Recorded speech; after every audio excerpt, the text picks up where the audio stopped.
Okay, good morning. Welcome to our Natural Resources Ag 360 and 60. Today is April 30th, Thursday. We have Doug Brown back with us again today, and we're going to be talking about the Envirothon and the Fish and Boat Commission. Um, and just as a reminder, we are recording this webinar, and I'm going to turn it over to Doug. Well, thanks, Beth. Thanks everybody for attending here again.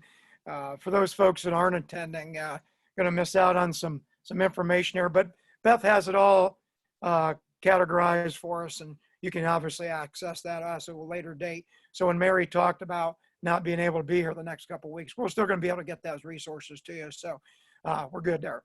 All right.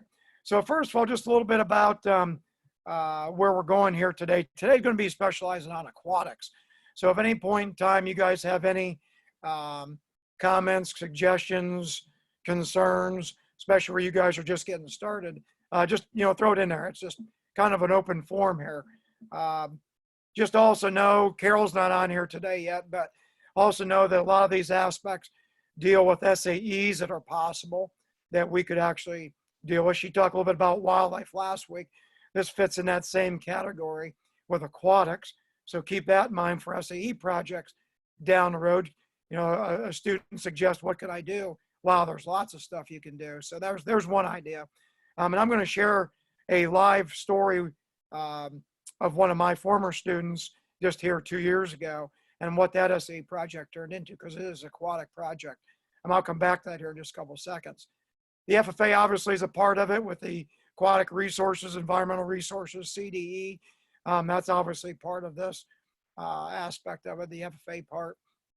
And then if you have any kids interested in public speaking, there's a whole nother gamut where speeches can be done on a lot of aquatic species. And this young lady that was our former chapter president 2 years ago, who was a state star finalist at Harrisburg at the farm show in agricultural business, believe it or not. She took an interest in wildlife and aquatics. She attended the Wildlife Leadership Academy, specializing in bass, is what she specialized in. And then took that interest and then took the interest from our program at Central Columbia and actually developed early in her career an SE project where she raised worms. Now you're gonna say, that's kind of weird, right? And we're like, okay, we're used to this, because one of our former students and former Penn State graduates now, Christy Folk at the time, Christy Good, came to us in our 9th grade year and said, well, I want to raise butterflies. And we're like, what? Butterflies? That's not an SE project. And lo and behold, now it's a big time business where she sells butterflies all over the country. Well, anyways, long story short, Mackenzie Fish, graduate 2 years ago, now is a Bloomsburg University environmental student, going to be transferring to Penn State in another year, just so you know that, Beth. Not going to be an ag ed, but she will be in environmental. So we're going to go that fishery and wildlife route. Anyway, she started a business selling worms, and it ventured off into other aspects, lures and all these other types of things. Long story short, state star finalist, runs a business right outside it, right here in our district, in the Berwick area, and has sold the first day, which fishing season was early this year by surprise, designed by the Fish and Boat Commission. Be surprised. She sold 9,000 worms in one day. So just keep that in mind. That was just earthworms, night crawlers, besides her red worms and all this bait and everything else that she's selling, lures and things. So you never know where these SAE projects are going to go, for sure. And it's been a great aspect for her. So, think about projects, it can happen. So that's a live story, true story there. Can I ask a question about worms, just for my own information? Yeah. Because they are not something that I deal with at all. Do you sell them individually, or do you sell them by the pint? She sells them by the dozen. Okay, because they're for fishermen, correct? Yes, correct. Okay. Yep. Now we have a lot of people in this area, I don't know why, but a lot of people in this area have birds at home as pets. So they'll buy their worms for their birds from her, like parakeets and parrots and those type of things, that they feed them at those as well. So, yep. Because they like them live. Yep, exactly. Yep. Learn So something. that's kind of that aspect of it. So yeah, good question. And then of course we're going to, we talk about the Envirothon. The Envirothon is what we're going to focus around a little bit here today. And then the other aspect for you guys just getting started, as you look at it, community organization. I'm going to talk about 3. 1, Trout Unlimited. If you have Trout Unlimited in your area, phenomenal organization. Those folks always want to get involved with educating the youth. We've used them a lot in our outdoor adventure camp that we do for our 3rd through 6th graders, for sure. So that's an aspect, Trout Unlimited. The other one is Smart Angler. Smart Angler we do with our outdoor adventure camp. It's a program through Trout Unlimited that we do with our conservation district. It shows younger folks how to bait a hook, put together a fishing reel and rod, what to look for, something simple, and they get to cast and learn how to cast properly. And this could be either live bait, or it could be artificial bait, or it could be fly fishing as well. So we do all 3 aspects of Smart Angler in that aspect as well. And then lastly, of course, we can't do this one right now, but Trout in the Classroom. Our middle school teacher, Jen Fisher, has done Trout in the Classroom for years. At the high school level, we ventured off into aquaculture. So our kids here at Central Columbia see Trout in the Classroom at the middle school level, and then they come over with our sunfish and our bass families, and we do aquaculture that way. So they see all sides of those aspects. I just wanted to throw those live, true projects out there that you can do that we've done in the past. All right. So we kind of go from there as we go along. A little bit about my history. You guys, Brandon, Mary, you guys kind of already know it, but you don't know this part of it. In 1991, the very first job I interviewed for in the spring of 91 of my spring semester, graduating from Penn State University, was just down the road at Benner Springs Fish Hatchery right there in Bellefonte. I interviewed with the Pennsylvania Fish and Boat Commission. And before I interviewed there, I worked at Shavers Creek Environmental Center for Conservation Leadership School for 3 years. So I got a lot of experience that way as well. And fishing just something I've had an interest in. So kind of went hand in hand. Then I interviewed for a couple ARPAs teaching. Say that again. I said I did conservation leadership school. How about that? Okay. Yep. Yeah, I was there for 3 years and with George Vahoviak and George Hamilton and those guys. Yep. Yeah, it was a good time. What years was that? I was there 80, 89, 90, 90, 91. Nope, that was later. So yeah, that's where I was at. So got a little interest there, but interviewed there, but then in the meantime, interviewed at a couple other teaching positions, but had the Benner Springs Fish Hatchery job and turned it down with the Pennsylvania Fish and Boat Commission. Brandon's looking at me like, what are you thinking about? Why did you do that? No income, why'd you turn the job down? Here's why I turned the job down. Doug Brown's not good after 10 o'clock at night. And this was a 3rd shift position with the Pennsylvania Fish and Boat Commission in the Harrisburg area on the Susquehanna River, studying the American Shad Project. So I had no problem with the American Shad Project.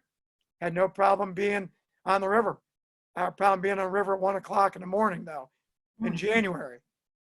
That's a little chilly. So, and I'm a Northern Tier guy too. So think about that. But yeah, so that's kind of the history line. A lot of people know that I did have a job with the Fish and Boat Commission and turned it down, but that's particularly why. But again, we utilize the Fish and Boat Commission a lot here. Aaron Lupacini is our waterways conservation officer, and he comes and does a lot of projects with us. So use the Pennsylvania Fish and Boat Commission to your advantage in lots of aspects, for sure. So, that's just some of my advice here the first couple minutes, just to kind of show you where we are, right? All right, so agadnet.com is also another resource that you guys can use. Unfortunately, it's a paid subscription, but I think through the month of April, they were free, or April, May. We have a subscription. It's $400 a year. open lessons, open units, lots of activities.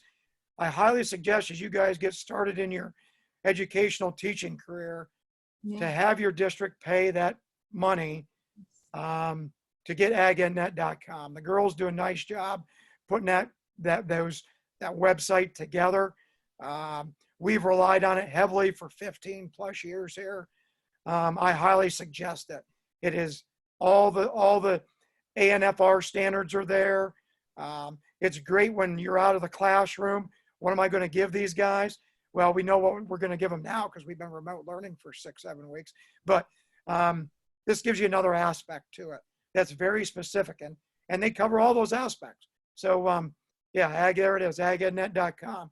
And if Beth, if you want to go up to lessons and go down to lesson libraries, yep.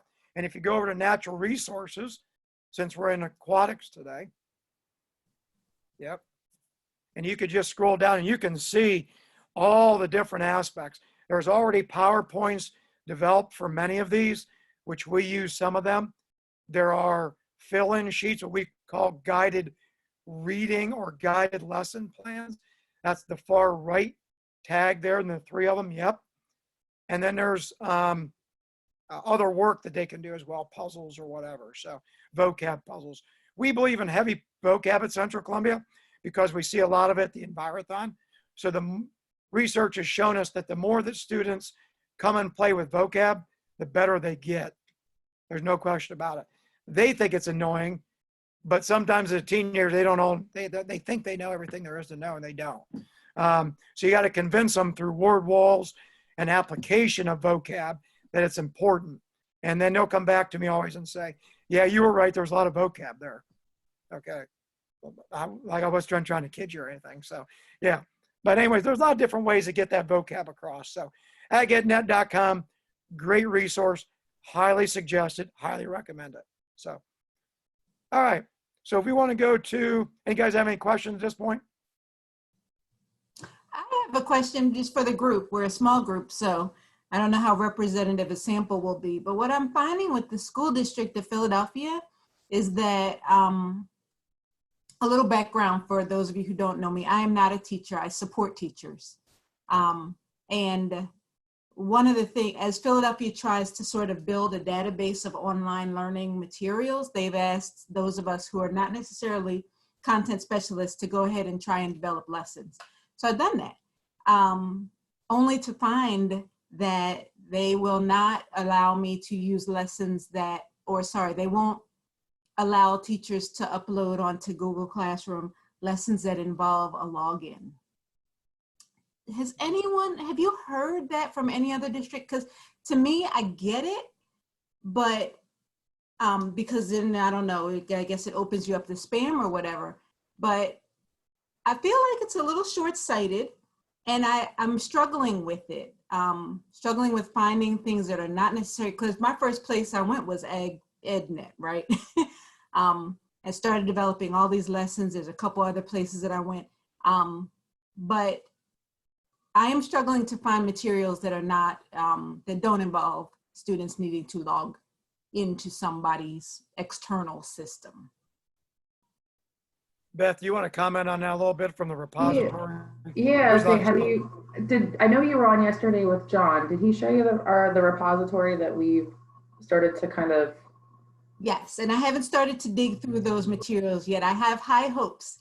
I did not mention this particular restriction to him because I wasn't aware of it until I started submitting some things yesterday. Yeah. And they don't care if it's free, whatever. At the point where students have to give someone their email information, they are not allowing us to sort of use those sorts of sites, locations, somewhere where that's a necessity.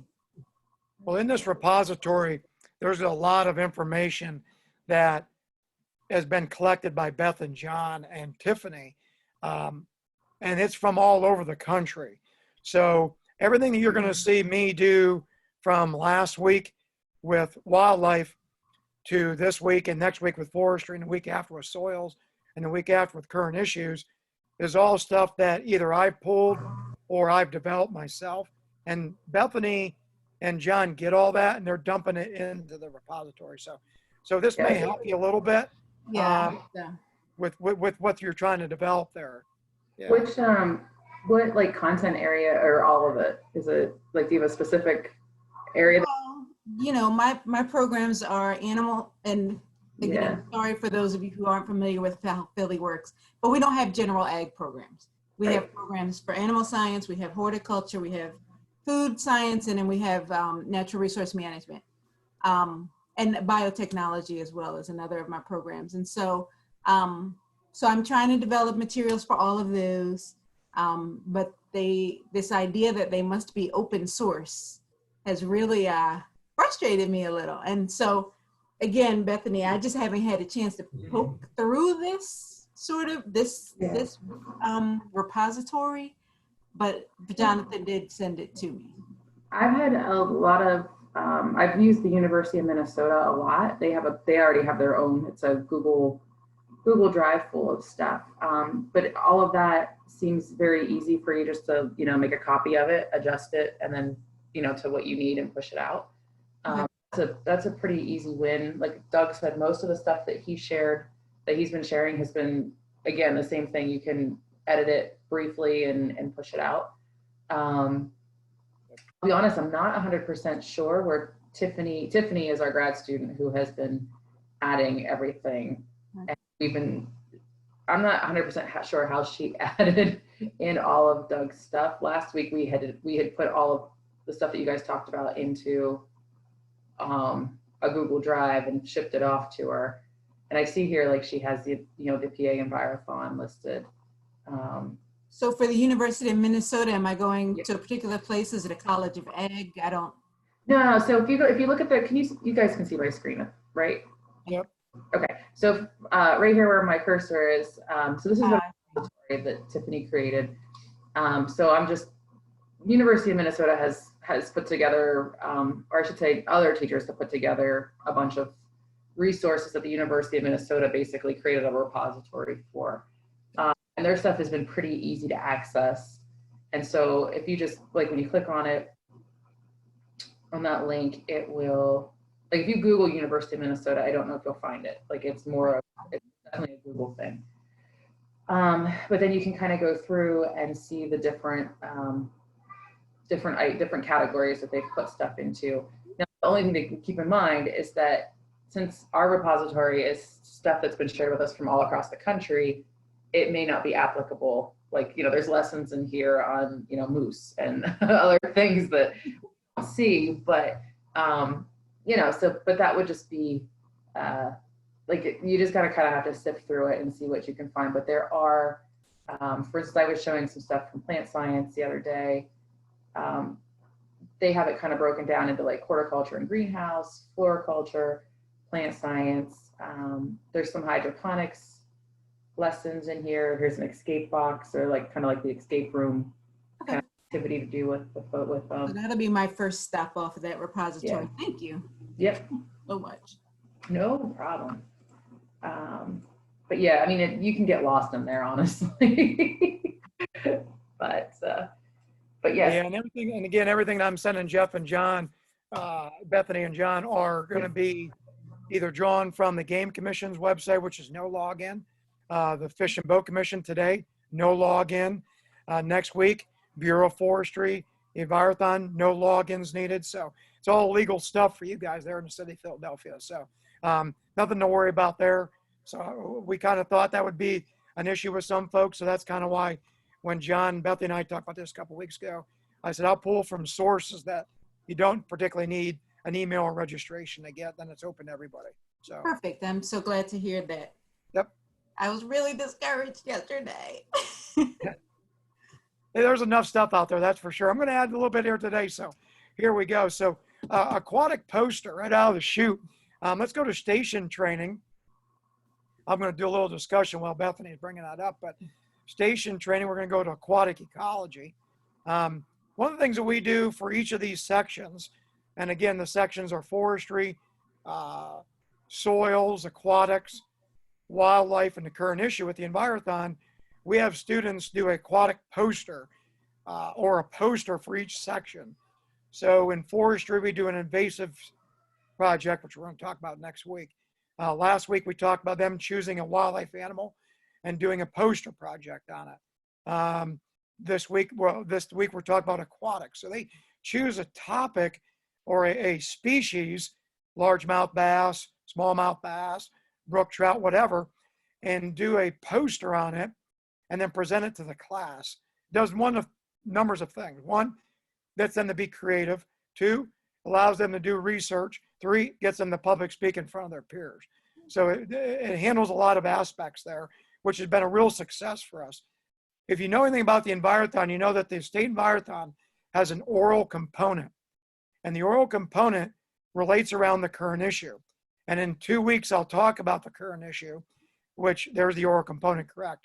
This year's current issue is on water solutions, local problems, local solutions, which we're going to talk about in 2 weeks as we look at those aspects. Won't be today, but it's funny because today's topic kind of relates to the current issue, kind of back and forth a little bit about management. But we have them present. So how do we do this remotely? I've done one of 4 things. One, I've had the kids create a YouTube account, create a link, send it to me. I watch the video. They present it just as if they were presenting to their peers. That's one. 2, they do what they call a voice thread where they send me the poster in an email and then they voice it over. So they're actually going through the poster, but they're voicing it to me because sometimes internet services aren't great, or for some reason, the internet service is good, but they won't take their YouTube account, or YouTube gets restricted. We found that out. So that happens. I've also had them just take a video. They're only 3-4 minutes and actually record themselves and just email it to me. Those have all worked. So these are ways that we can do remote learning. And I think this is what the whole thing, Bethany, tell me if I'm right or not, is why we presented the whole 360 concept. What can we do remotely? And that's something that they can do at home and remotely do. And I'll be honest with you, we've taught this class for, this will be the 11th year, concentrating around environmental science on the Envirothon. And I'll be honest with you, these posters have come out really good this time. I don't know why. I don't know if they got more creative, they had more time on their hands, whatever. But they've done a nice job with it. So I'm proud of them, what they've done. I've told them that. And so aquatic posters, something that, and Bethany has the score sheet or the instruction sheet that I sent her, what those posters look like. So no problem. So it's in the repository. You guys can see that, how we do it here at Central Columbia. All right, so we go to the Envirothon website, the essential topics, obviously that's what they're going to concentrate on, right? If you've never been on this website, Brandon and Mary have. I see Lisa's on here. I'm sure she has been on here as well. This kind of gives you the topics of what they're going to address at the Envirothon. And remember, the Envirothon is that competitive issue at the county level, area level, regional, states, and then nationally. And this is what they've highlighted. That's not me telling you that. That's the Envirothon saying, by the way, guys, here's what you're going to address this year. And then if we go to the next tag down, Bethany. So those are the essential topics. Then your learning objective. This is your standards. So as you put together those lessons for the city of Philadelphia, WB Sol, what it may be, you don't have to go hunt those standards down. There they are. Ecology, science, technologies, those factors all come into play here. So that's already a done deal for you. So that saves you a lot of time. Next one, next tag down is where we really get into the meat of where we're looking at it. And this is the resources. So very first off, Brandon has a student and says, hey, you know what? I don't know what fish I want to pick. Well, let's look at a couple. So if she tags on Pennsylvania amphibians and reptiles link, or Pennsylvania fishes, it doesn't matter. Because they can do any aquatic species. It gives them a gallery of fishes that are out there. So you look at all these different things that are out there. You just go, I don't know anything about a bowfin. I know something about trout. I'll do that one or whatever. And it just brings up all the different families. So we have them helps them identify. They have to have a picture on their poster, scientific naming. Last year at the Estate Envirothon, that was brutal, by the way. absolutely brutal. Scientific naming, they had it for everything. Aquatics, forestry, wildlife. The forestry one was the toughest. It was brutal. That's kind of what did us on in a little bit. We did well. You know, we were top 20, but that's kind of what did us in. We probably would have been top 10 if we wouldn't get destroyed by that part of it. But if you go to the Pennsylvania Fishes one, if we're in the Pennsylvania, yeah, Pennsylvania. So you could actually, a couple of ideas I had was quizzes on the watersheds. So go by PA species by watershed, if you would, Bethany, there you go. And you look at it, it breaks it down by endangered, threatened, candidates for that, extirpated, goes into all the different watersheds. That actual map is a map that the Envirothon does every year to have the kids identify where the watersheds are. There's 6 or 7, right? From the big watershed in Pennsylvania, the Susquehanna watershed, right? That I sit in here in Columbia County, that most of us do, to the Allegheny watershed, to the Delaware on our far east, to the Potomac in the south central, and then way up north, the little guy, the Genesee watershed, 96 miles, flows due north in the state of New York. And then, of course, the Erie watershed encompassing Lake Erie. So it gives you all those aspects, but you could do an easy quiz on that. That's something simple that could happen remotely. Quizzes on the watersheds, right? So that would be an idea you could do. Quizzes on, one of the things that we also do, if you want to back up a little bit, Bethany, to those box areas. Yep. We could talk about the ideas of parts of a fish, right? If you go family keys, yep, family key, there you go. And you could talk about different species in Pennsylvania. A lot of people think that the brook trout is native to Pennsylvania. Of course, we know that that's true, but the brown trout is not. So a lot of scenarios here that give up species that the kids are going to identify and learn about. You know, what makes a species a species? So you could give a quiz on those aspects. Spiny ray versus soft ray fishes. I sent that to Bethany. That's a worksheet that you guys have in a repository that you could talk about and give a really easy quiz on for sure. So again, remote learning at its best as we go along here, right? One of the other things you could talk about is fish biology. So if I ever go back to that very first block in fish biology, kids don't understand fish. They think it's just like a human. It's got all these parts to it, and it does, but these things are very much different for sure. So we talk about the different types of fishes, the history of fish, what they all look like. So here's a real great example of a smallmouth bass, which is a real trouble species here in Pennsylvania, especially only living a half a mile from the Susquehanna River. That's their #1 ecology habitat, and they struggle there because of a lot of disease and things. But this would give you an example of a spiny rayed fish, right? With the caudal fin or the tail fin and the pectoral fin and all. You could give an easy quiz. That's 4 days into environmental science and aquatics. We have a quiz on fin parts of the fish. We do that very first thing. Trout are different. They're what they call soft ray. So they have a thing called an adipose fin. And that adipose fin is just a fat storage for that species. And they only have it. And there it is. So there's the difference between the two, soft ray and spiny ray. Easy, something simple, remote learning that you could do, quizzing the kids on fish parts, because guess what? The Envirothon has them do that. Identify fish parts. And they always ask me, Mr. Brown, do they give you the word list? No, they don't. You have to know these parts, right? What? I can't believe that. But no, they don't. They don't give you that. So you have to know that. And then the internal part. Here you go again. Understanding the makeup of the fish. The fish all have lateral lines, right? If you go back to off that one, you just want to slide up, Bethany. Going back up there. Maybe you guys don't know about lateral lines, but there's the lateral line. And I'm not going to call anybody on the docket today, but lateral lines are what help keep fish uprighted If they didn't, they would flip upside down, and it gives them balance and it gives them sense of where they are. You have to remember, fish have great sensing, and they sense movement very easily in the water, on the bottom, predation, all these types of things. So camouflaging, speed, that's their method of defense. So lateral line helps them do that.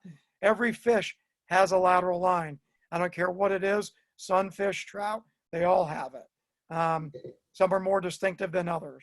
So again, you could give quizzes on, if you want to scroll back up, Bethany, to, yeah, you can go the other way, sorry, to the actual internal parts of the fish. Wow. If you have a kid that's pretty advanced, AP Bio, physiology, they're going to see that on an AP test for sure. If you're into AP Environmental Science, we're not here at Central Columbia, but a lot of people are. Danville is just down the road. They may get into those type of things. In fact, I can tell you, AP Environmental does do that. So internal fish parts. So again, something easy, quick, remote learning type tool, learning aquatics, pretty simple. So I have a quick question. It's related to this, but sort of classroom management too. How have you been doing quizzes online? Like I gave a quiz for student teaching and I would not have done it the same way again. So how have you been doing that? Well, basically what I've been doing is just kind of pushing out that worksheet. And unfortunately, I had a pretty good conversation with one of our bio teachers who's going to be retiring at the end of this next year. And he's kind of struggling with this remote learning, Mary. And he's really questioning student authenticity. The ideas of, are they cheating or not? You know? And he got into it with a couple of students, he told me earlier this week, and their parents. It's just something you got to trust the kids on. We know it's going to happen. We use Google Classroom. I see Lisa's doing the same thing. But with they're not sitting right there with us, you know, they're on their phone, you know, they're texting back and forth, they're sending pictures. It is what it is. We have a conversation today at 1 o'clock with our department, with our administration, on how we're going to finalize these 4th 9 weeks grades, you know, because of where we're at. So what all I've done, I've kind of trusted the kid. I respect them, they respect me. And we just kind of push that worksheet out, that quiz sheet out. They send it back on Google Classroom and we grade it. The other thing I've used is Go Formative. And I see Lisa's been using Quizlet, which is also a good app that you can use. We use that from time to time.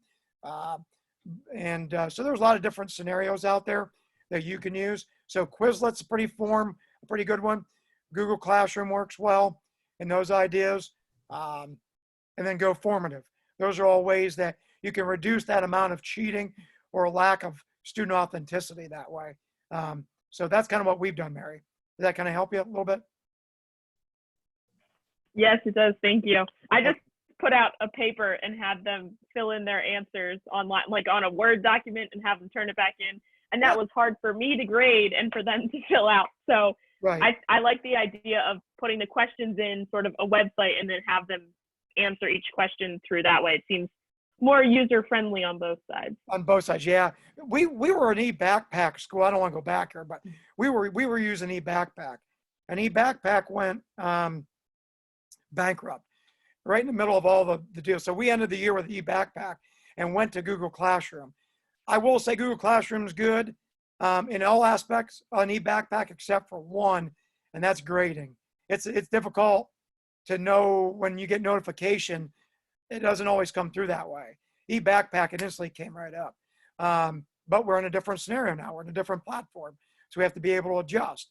You have to remember, I'm not where you guys are. I'm year 29 into this. So I'm learning as we go here a little bit. So you guys know probably a lot more than I do when it comes to technology. But I feel that I've grown professionally a lot over 6 weeks, really have, in the scenario that we were given. And I told you guys this last week. I wouldn't be in this situation if I was doing it the same way. That's for sure. So I've kind of grown myself. This is going to help me grow as an educator as well. So I kind of thank it for that aspect of it. So we kind of go from there. So hopefully that helps a little bit, Mary. Yep, thank you. Okay. All right. So let's go back, Bethany. If we could go back to, I think there's a fact sheets part there. Yeah, if we go all the way back to this. And again, remember, we're in the Envirothons, we're in the Envirothons website still. We haven't even gone to the Fish and Boat Commissions yet. So we could kind of just scroll on. You can see all the different aspects there. And then glossary of terms and things of those sorts. So those are all good things there. So that gives you aspect. We can go back then. We can get kind of out of that. And we go to the fact sheets, number 2. So the river runs through it. Let me just talk about a couple of these. These are phenomenal resources. Not only if you're developing lessons for somebody or you're developing them for yourself, right? The river run through it. The Fish and Boat Commission put this together. This is difficult reading for a high school kid. However, the Envirothon disseminates a couple things. They want to make sure they have a clear-cut winner. And this is where they pull information from a single line out of a reading like a river runs through it. Something simple like that. So it's good that the kids, especially now, have a little bit of time. They could do a reading on this. Well, reading it, I'm going to be honest with you, I'm a little embarrassed by saying this, but I'm not. And I tell the kids this right up front every year. I don't read for enjoyment. I never have. I'm an industrial reader. I read for purpose and I read for what I'm trying to get across. I don't read novels. I don't read fiction. I'm just not that type of person. I never have and I never will be. But I do read for industry. So this would be something I would read that I can get something through to it. But how do I make it sensible for the kid? So last week, Bethany, I sent to you we are an LFS school, learning focused school, and I sent a bunch of organizers to the repository. I don't know if we can bring one of those up quick, Beth. Can we do that? It's be like a descriptive organizer or a 5W and how model. It was part of the LFS stuff that I sent you that dealt with readings. I really wanted to show, I knew Bethany or Brandon and Mary would be on today. I just kind of want to show them this if we can. Do you remember, so you said it was last week? Yeah, it was right near the end of last weekend. Okay, so that would have been, let's see, that would have been the 19th, 20, or somewhere in there, yeah. 25th, 24th. They're descriptive organizers is what I called them. And what we do with them, well, she brings that up. It'd be like 5W and how models. Oh, great, writing. These? Yeah, there we go. Yep. Writing assignment sheets. Yeah, there we go. This is how we put it together. So let's look at a descriptive organizer first. And this is all in there. This is LFS. I didn't design this. Learning Focused Schools designed this. So here you go. Topic. Let's talk about it. A river runs through it. All right, Brandon, as you see that, can you see that? Okay, so the topic goes, a river runs through it. Have the kids, either you select the columns or you have them go in and find 5 interesting facts about that reading today. And they list them in there. I'm not asking them to do a constructed response. I'm not asking them to do a large research project. I'm asking them to do a short reading and do a short writing on what they read about. And then the last sentence down at the bottom, the main idea sentence, tell me what that article was about. And then I know they read it. That is something easy that they can do remotely. It adds meat to what you're doing. And it's something that a publishing company pushed out. But here again, if you're developing lessons for yourself or for somebody else, this could be easily used. That's just a descriptive organizer. Can we go to the 5W and how model one? I just want to show you guys a couple of these. Because I thought when I first started with this LFS thing about 10 years ago, I'm like, what is this stuff?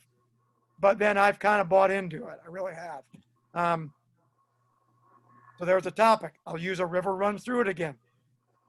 Who designed it? What was it about? When did it occur? Where did it occur? Why did it occur? Maybe maybe this particular organizer isn't for a river runs through it.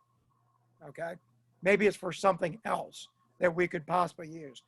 So again, you have to look at these descriptive organizers or organizers and say, yep, it fits this model or it doesn't. But again, something already done. You don't have. You heard me say this last week. You don't have to reinvent the wheel, right? We don't have time for that. But you do have time to pull it down from somebody else and utilize it for your own situation. And let's look at, we go back to what else I sent you. Of course, you guys know about ticket out the door. You don't have to bring that one up. Everybody does one. That's all different. But let's go to the compare and contrast one. Compare and contrast one. So here's one you could do when you talk about pollution issues, right? In aquatics, runoff, or should I say non-point, concept 1, point pollution, concept 2, right? How are they alike? And then let's scroll up. How are they different? But you have to identify, well, how are they different? How is non-point different than point pollution? So how do I detect it? Where's it come from? Whatever. You choose that for the kids in the middle section there with regard to, but they come up with the answers on the side. And then lastly, summarizing the article down at the bottom, just a one sentence scenario. Getting kids to write well. That's the key. It helps them with the Keystone exams. You as an ag educator are helping your English department get better at industry writing, something that they have an interest in, not just a scenario about Scarlet's letter, right? Unfortunately, I'm going to date myself here. 1984, I read 1984, George Orwell, right? In 1984, right? Literally. So you guys wouldn't have done that. I did that. Animal Farm, things like that.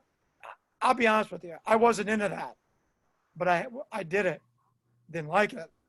But industry readings, I like because it relates to what I'm doing. It's my interest. That's what I like. So these are ways we get kids interested in reading, but also better in writing. That's another way to do it.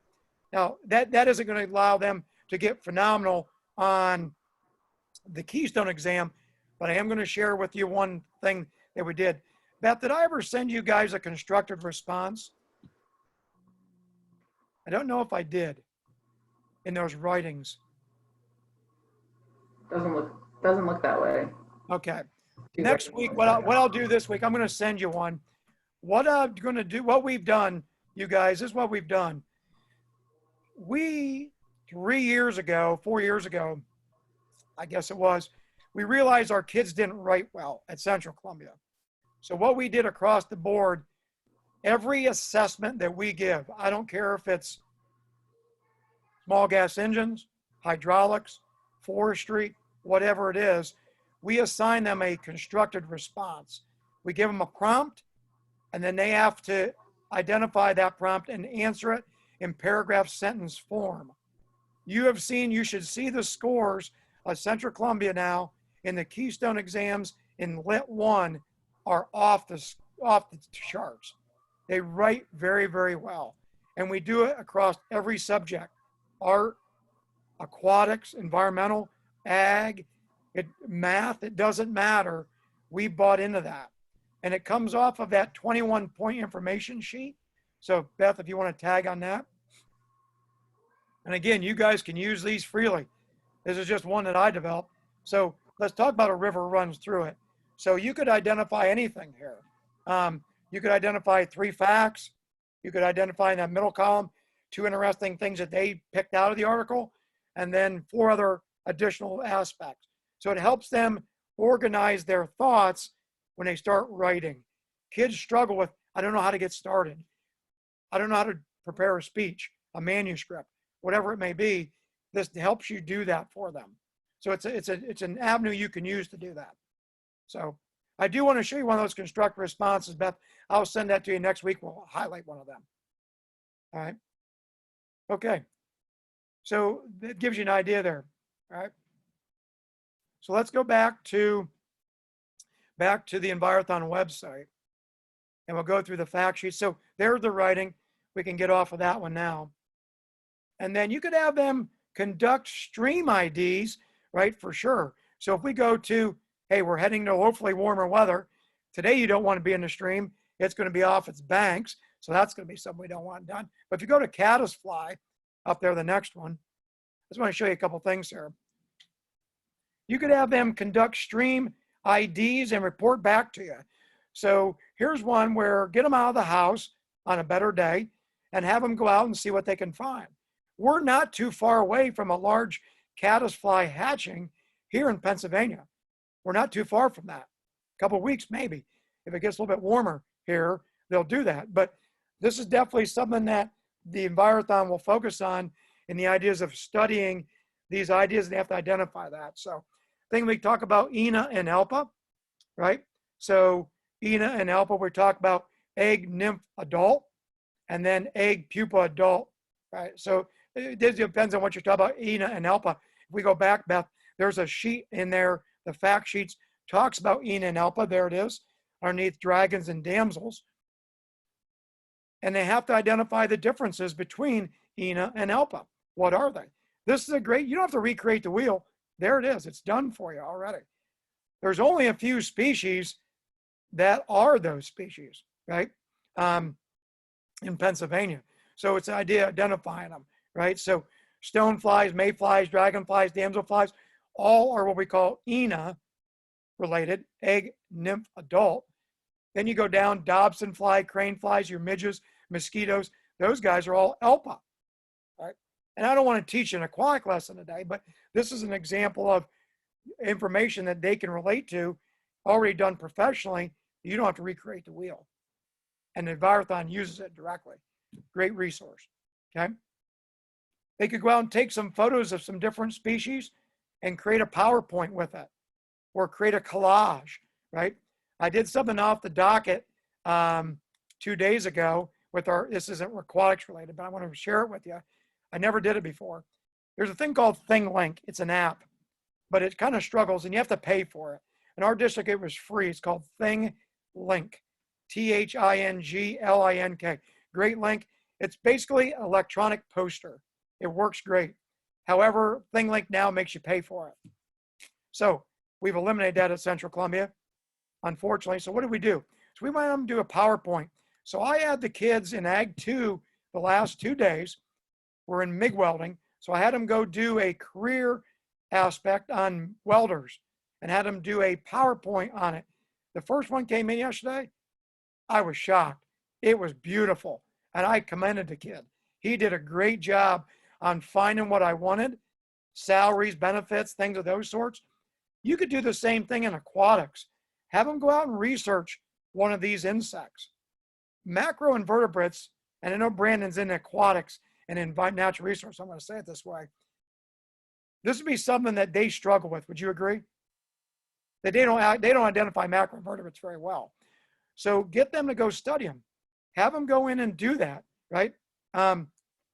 It's a way that they can go out, use an iPad or their phone, take a photo of it, not know what it is, go identify it, and then create a little presentation for their classmates or for you to know that they better understand it. Wow. Remote learning, great concept. Again, we're instituting a lot of this back when we get back into session, I hope. Normally, I don't know after yesterday's comments, I don't know, but we'll see. But anyways, it's something that we could do remotely as well. So that gives you that aspect. And if you go back to the fact sheets, Beth, then the rest of them are all there and you can see all of those. I wanted to go down the play issues here a little bit. Can we go to the crazy crayfish? Beth, by the way, we could run this session for like 3 hours, just so you know. Crazy crayfish, parts of a crayfish. Every kid likes to go in and find a crayfish in the stream. No question about exoskeletons, crustacean. If we move up, you could give them a quiz. So this goes back to Mary. You can give them a quiz on the parts. We do it every year. parts of a crayfish. They don't know them. They don't know what a rostrum is. They don't know they know what pinchers are, but they don't know they don't know that carapace is the same carapace that's on a turtle. They don't know that. They think they do, but they don't. Purpose of antennas. Why do they occur, right? Knowing that there's not a lot to a crayfish. Oh, by the way, they're related to a lobster. Can you eat crayfish? Talk to somebody in the South. Yeah, they're called crawdads there. Same terminology, right? I'm not into that, but they might be. So it's something that they could actually go harvest, bring home, and here's a meal. So there you go. So something else they could get into. You talk about different aspects, how crayfish are filterers. What habitats do they live in? There's a crayfish chimney. Kids have probably seen that and don't even know what that is. Oh, that's just a pile of soil. Well, they'll call it dirt, but pile of soil. How's that made? I don't know. It looks like somebody just put it there. No, that's purposely done. So great ways that they can do that. And we could talk about invasive species, that rusty crayfish, right? That's overcome Pennsylvania here a lot. It's bigger than our common crayfish. He takes over in habitats, and it's really infecting us. So crayfish in trouble. Here you go. So it talks about those ideas. So, and there it is, the rusty crayfish, right? Invasive. So we don't even know it exists. Kids don't know it exists. But here again, talk about invasives in Pennsylvania. So again, maybe you could have them do that as well. And it gives you all those aspects of it, right? We can go back to freaky fish one then. We'll run out of time here today, unfortunately, but that's all right. Freaky fish of Pennsylvania, paddlefish, right? Channel cats. What are those barbs on the side? Gars. Well, these fish exist, yeah. Some of these guys reach back to ancient times, right? Our oldest fish in Pennsylvania is the sturgeon. It dates back to the dinosaur era, right? Well, you don't want to touch a catfish. It's poisonous. Well, is it or isn't it? I don't know. Lampreys, something that's not wanted. There's a weird looking mouth. That thing gets on there and eats away. It's a predator in Pennsylvania, right? So these are things that they don't even know exist, right? We watched that video called A Pennsylvania Sojourn. Great video. We watch it every year, and it talks about all of the watersheds in Pennsylvania, and in the Delaware. There's a lot of eels in the Delaware. So that whole eeling aspect as a career, really weird fish, but it's part of the freaky fish we have in Pennsylvania. So again, parts of those aspects that most kids don't see. Most streams in Pennsylvania aren't going to have those type of fish. You got to get to the big waters for that to occur, right? So freaky fish. By the way, play. Pennsylvania League of Angling Youth. Kids don't know that. That's a question in the Envirothon. Pennsylvania League of Angling Youth.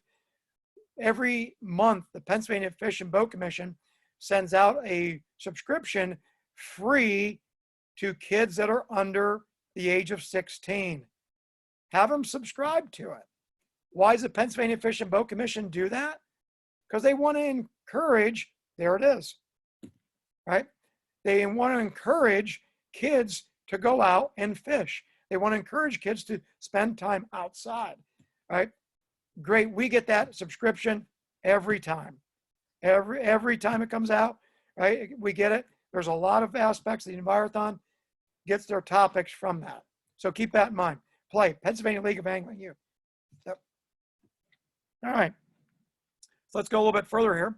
And then, of course, it talks about all the aspects there, the articles, Pennsylvania fish and endangered species, wetlands, how are they important? We could get into all the different types of wetlands, bogs, fens, cars, potholes, sloughs, just normal ponds, lakes, streams. What makes the difference between a cold water, warm water, and cool water stream? What makes Lake Erie such a unique habitat? These are all aspects that come into play. One of the things that we do have with the kids do is we have them fill out that fishing summary, which is that booklet, which is all the laws of the Pennsylvania Fishing Boat Commission. Remember, Fish and Boat Commission. Pennsylvania Fish and Boat Commission is in charge of boating as well. So the ideas of understanding boating laws, from kayaks to canoes to paddles to life jackets, we send all that stuff to Beth and John. There are some great resources there on selecting paddles. Kayaking has exploded in this state over the last 2 years, and the kids want to do it. Are they legal to do it? Can they do it by themselves? They don't know that. You could have them do a research topic on that. Very simply put, very easy to do. So we have them go through, and I gave that to Beth and John, a 3-page packet that forces them to go in to the Pennsylvania Summary of Fishing Laws and Regulations and find the answers. Because let's be honest, it's a user's manual to fishing. Nobody reads it. Nobody reads your, Brandon, I don't think you've read your car's manual, have you? Yeah, none of us have until we have an issue, right? This gives them an idea of how to do that, but you force them to go in and find the answers to do it. Great way to do it. Of course, the frog calls are all there. Each year, the Fish and Boat Commission produce the calls, but the Envirothon has different calls that are available for that. They could go in and research those. Again, a remote learning tool for sure. Could you put together an audio? And we've done this. Our bio teacher that I team teach with, he's in charge of putting all the bird calls, frog calls, toad calls together, and then he quizzes the kids on it, audio-wise. Works really well. And then they just write the answer down. Herp Sweet Home, again, something that the Envirothon has done. This is an easy aspect. This is targeted for grades 6 through 12, 9 through 12. But I talked about stream order, first order, second order, third order stream. They need to know that. And then also, it gives them the different aspects. So if you scroll up, Beth, these cards, you can go ahead and go all the way up the top. When I saw this a couple years ago, dichotomous keys. Kids don't understand dichotomous keys. They need to. Forestry, soils, aquatics, wildlife, they all have dichotomous keys, all of them. And the Envirothon forces the kids to go in, here's species A, dicot it out. The Keystone exam in Bio 1, the Bio Keystone, has them do that. They need to understand how to do that. These cards are related to the dichotomous key. They give them a prompt, and then they have to go in and find out what kind of habitat is that. These cards were at the State Envirothon 3 years ago. When I went around as a teacher, they allow you to go around in a group, I was like, yes, we know that. We're good at that part. So it gives us those ideas. So this is a great tool to learn habitat, to learn stream order, and to learn what species lives in that habitat. Herp Sweet Home, we use it every year. I highly encourage it. We cut those cards, we laminate them, we even put them on our unit assignment when we do the quiz. An activity you could do is with them as well. So Herp Sweet Home. And then lastly, on this site, you could also do the threatened and endangered species, have them do research, have them go in and research 3 or 5 endangered species. Tell us, why is it endangered? Why is it there? This is a little in-depth. This is extended learning here a little bit. They're not going to be able to do this in 5 minutes. But again, you're looking at a lesson that can go over 2 or 3 days. Here you go. This is one of them. So gives you those aspects. And that's kind of the Envirothon's, kind of their website as it relates to it. And these are the species they chose this year. And you can kind of scroll up and see that. So those are invasive species there. Purple loosestrife, you could have them do research on those as well. The round goby's a unique species. He was brought in to take care of the zebra mussel in Lake Erie, and now it's become an invasive species themselves. So it's an invasive becomes an invasive, right? It's like tree of heaven now, the spotted lanternfly, same deal. Didymo's up there, we call that rock snot. Didymo, which is the algae that plugs up our outboard engines and our depositing tubes. Of course, then a red-eared slider. By the way, that's the one that Petco and all these stores sell. You have a college kid, Penn State, lives there in the apartment. Not saying that we did this, but we had actually had a couple of fish that were not native to Pennsylvania and in a fish tank. And we had, I don't know why we did. Piranhas is what we had, just so you know, right? So it was just kind of cool. We had piranhas there at the apartment, and we fed them and that type of thing. And, you know, I didn't take them, but one of my roommates did end up taking them. But a lot of people, what they do when they're done, they dump them into the river. Hey, that's not good, right? That's not going to be a good scenario. A lot of these species won't make it, but a red-eared slider did. It's a turtle, right?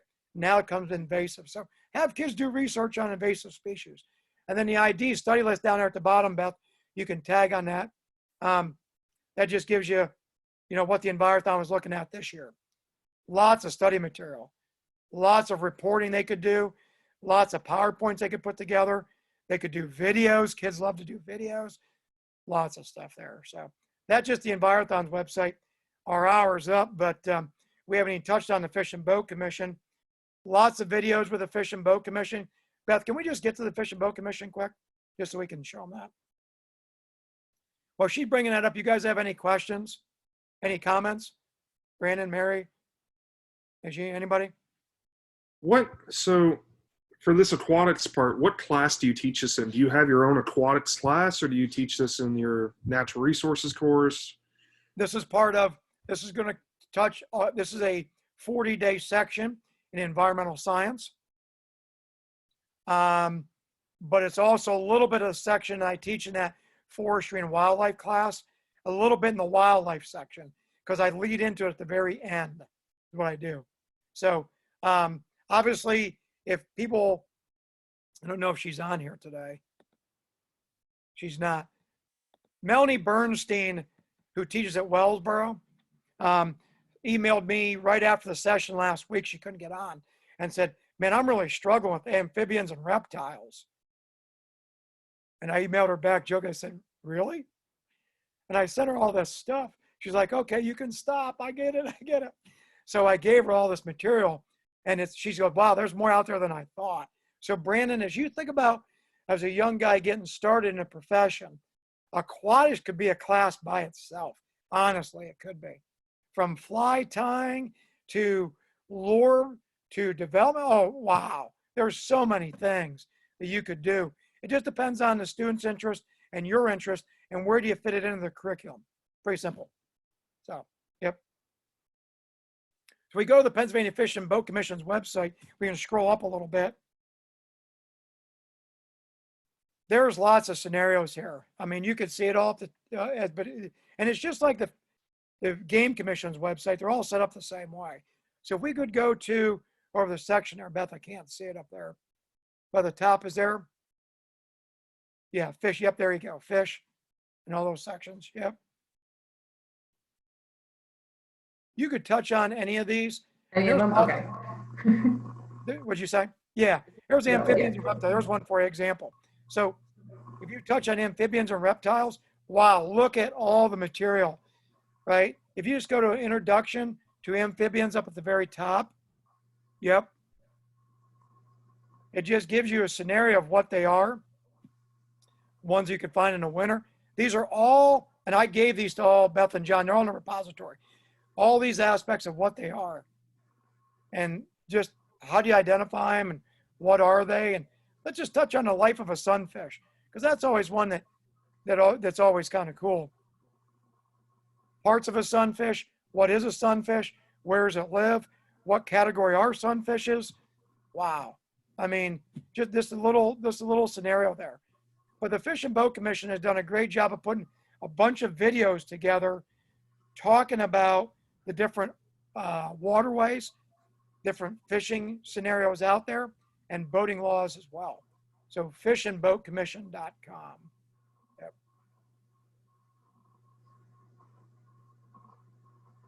You could talk about the different lakes in Pennsylvania, from Lake Wallenpaupack to Raystown Lake, 26 miles of flood control. That's why it was developed by, basically. Flood control for the city of Harrisburg. That's why it was developed. However, right, we have lots of lakes out there in Pennsylvania, small to large. You can talk about the different scenarios there and habitats. Lots of those guys that are out there. So that you could talk about those guys. The idea of raising trout. There's a video on raising trout, how kids could put an SAE project together in raising trout. And how do they do that? So again, lots of resources there as well. And then the last one deals with projects that are done. And I want to touch on this one real lastly. It's kind of unique. But if we go up to the very top, Beth, and I don't know, it's in, I can't quite see it. Let's see if I can get it. As far up as it goes. Can we go to, can you scroll over to the next one? The next tag. Okay. There's one in there, it's called, they've done different research projects. The Fish and Boat Commission have done different research projects. And what they've done is, I think it's over the far right, I can't see it. The State Wildlife Action Plan, maybe? Is that the one? Okay. Yeah, there you go. The Fish Habitat Improvement Plans, there you go. So one of the things you could do is you could talk about your county and possibly where you're going to be, but it gives you an idea of different counties and different projects that are out there that exist in your county or near you that have been done. One's been done in Potter County. Potter's not on this list, but one that was done was a thing called Bear Trap Lodge. And what it was, they actually took a stream and it talks about all the different parts of a stream, from the banking to reinforcing the banking, to deflectors, to get the material back to the middle of the stream, to all those aspects, to slack pools, to all those ideas come into play. So as you look around on that website, you can see that. And again, I put some of that in the repository. You want to go to Columbia County there, Beth. That's Briar Creek Lake. That's Briar Creek Lake is county owned, but it gives you a scenario of, you know, how they've developed that lake and those scenarios. And one thing you could do with a research project with kids that are high end, right, and really have an interest in this, you could have them actually do a research project of why was that Briar Creek Lake designed the way it was, right? There's an extended thinking aspect as you go, right? So just wanted to highlight that a little bit. Our hour's up, but life jacket videos, why are life jackets important, from kayaking to big boats to the old boating laws to, or did they even know that they could get a boating license, right? Did they even know you needed a boating license? Things of those sorts, you know, things of those, ice water safety, ice fishing safety, things of those sorts. Lots of stuff out there. They've done a great job, the Fish and Boat Commission. So again, I would use this source for sure. And I send those guys some other stuff in the repository. So you guys have any questions, comments? We're over the time, so I mean, I'm good, but if anybody wants to go, you obviously can. I can also stop recording too, if that's helpful. All right, I'm gonna hit the stop record button.